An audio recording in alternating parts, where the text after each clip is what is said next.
Okay, let's get into Uchimata. So, our key points for Uchimata, again, it's a forward throw, so we're going to be looking to break our partner's balance forward. We're needing to do that with a two-handed grip, collar grip, and a sleeve grip again. Again, a little bit like a Harai Goshi, I'm going to take a slightly higher than the bottom of the sleeve grip, so that I can feel that my two hands are connected. When I feel my two hands are connected, they work as one unit to draw my partner off balance. So, I'm going to look to create as much space as I can between myself and my partner, so that when I step, I'm going to step again to a head of a triangle, and that means that I'm going to force myself to have to draw my partner towards me. I'm going to look to get extension on the sleeve, and I'm going to do that by pulling and then pushing. And that's a really key point, because if all I do is pull, and I try and pull, there's an end point to how far I can pull. At that end point, to get the most extension possible, I'm going to push. So it's a pull, then a push on the sleeve. So I draw my partner's weight forward, I'm starting to pull, and then as I turn into position, I land my standing leg solidly on the floor, and I sweep my throwing leg up the middle of my partner's body. Now I'm looking to try and go as central as I can through my partner's legs. If I hit slightly to one side or the other, that's okay. We may well have to talk about what happens if I hit too much to one side or another. But I'm taking my grip, I'm creating a lot of space, and then stepping to the head of the triangle and drawing my partner forward so that their balance is taken forward. I start to pull with my sleeve hand, and as I turn into position, I get a strong standing leg, and I'm aiming to sweep right up the middle as I push to extend the sleeve hand even more to make my Uchimata. Let's just have a look at a few of those slow motion, but with all the points correct. Create some space. Release tension from your partner and start to pull the sleeve to draw them off balance. Step to the head of the triangle. Turn. Strong standing leg. Push.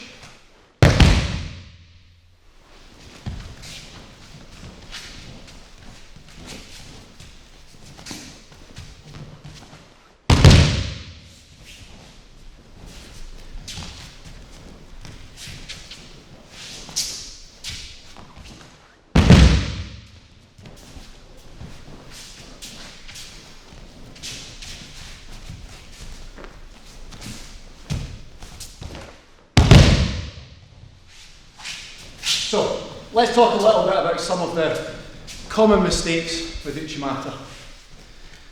First of all, if I don't create a break of my partner's balance, if I don't draw them off balance, if I leave their weight centrally located between their feet and in the centre of their feet, when I try to do my attack, it's really easy for my partner to drop their weight, use their hips to brace the attack.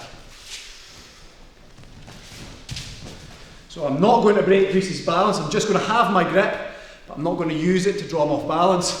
So then when I attack, really tough, really difficult for me to pull him off balance. Second one is a little bit around space. Now, I guess this one might be a little bit contentious because there are some variations and varieties of Uchimata where people will step very deep and look to break their partner's balance up the way. Some Uchimata experts who have developed their own Uchimata may even step deep with their standing leg.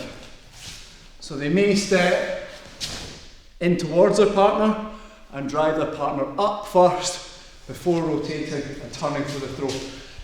But we're learning basic Uchimata, so we're going to try and make sure we don't step too deep. If we step too deep, when we try and turn, we knock our hips and our bum and our torso into our partner, which starts to put their balance backwards, and we want to throw forward, so we're working against ourselves. Again, if we think about kind of simple shapes, my foot wants to step, so I could draw a triangle. If it steps, so I draw a line, I'm probably too close. And as I try to draw my partner forward onto the technique, when I turn, I knock them backwards. So, I'm going to make sure I draw them forwards and I step to the line. One of the other things about stepping too close to a partner is I'm not in complete control. What may often happen when you step onto the line, particularly if you're drilling this technique and your partner's being helpful and they're going over for you, is I may well throw my partner, so I'll give it a shot. But what will often happen is I fall off the side of my foot. Really, I want the weight to be driving through the technique, through the middle of my foot, through my big toe. And if I'm falling in any direction after the technique, it should be forward. That happens if I leave enough space.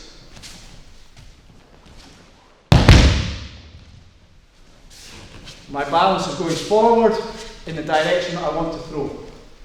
If I start to find that my balance is coming off the side of my foot, it's probably because I'm too close to my partner. I've not given myself enough space to get turned properly. And when I do that, I come off the side of my foot. We're going to look at a couple of situations. So at the moment, my partner's being pretty compliant. They're standing nice and square for me. If they were in more of a extreme same side position, very difficult to create an Uchimata from here. So I would be looking to try and do something either by direct contact, by movement,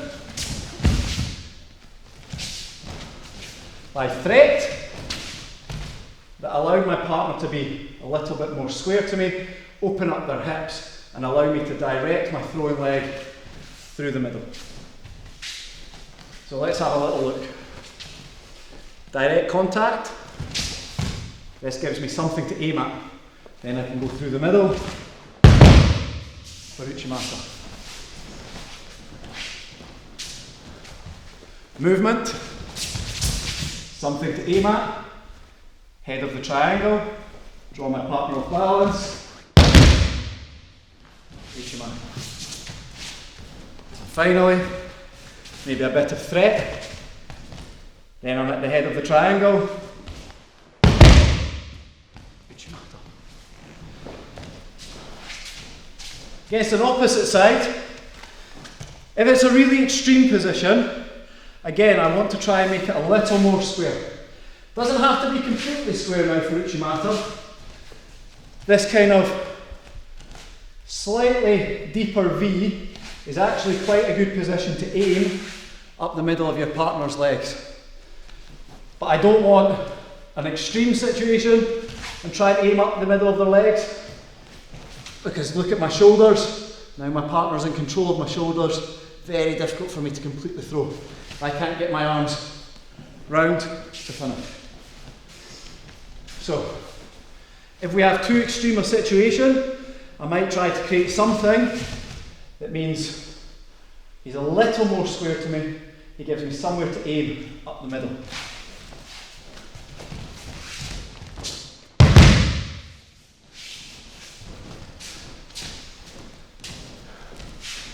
When we think about combinations, this is actually quite a nice position to use Osotogari and Uchimata as a combination. If I threaten across my partner's legs as though I'm going to do Osotogari, they might try and stop that by widening their stance so I can't get to their leg. But if I can't get to their leg, my foot drops at the head of a triangle and I can do my Uchimata. So from this extreme position, I'm going to threaten Osotogari. As my foot drops, that's my first step, 2, 3. So once more. Extreme position. I probably don't want to do Uchimata directly from here. Threaten Osotogari. Now I'm in the middle of the triangle. 2, 3. Uchimata.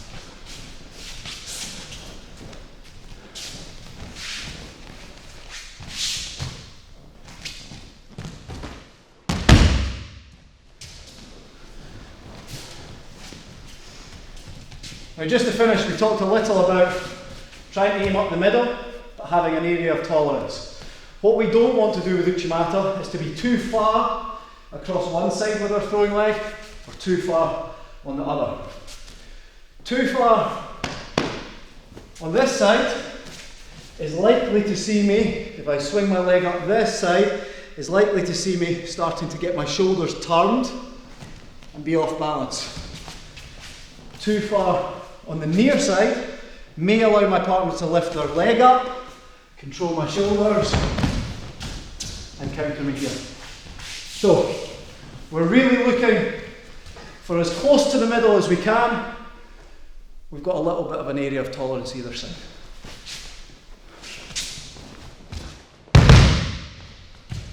And that's Uchimata. If you've got any questions for me, leave them in the comments section below the video.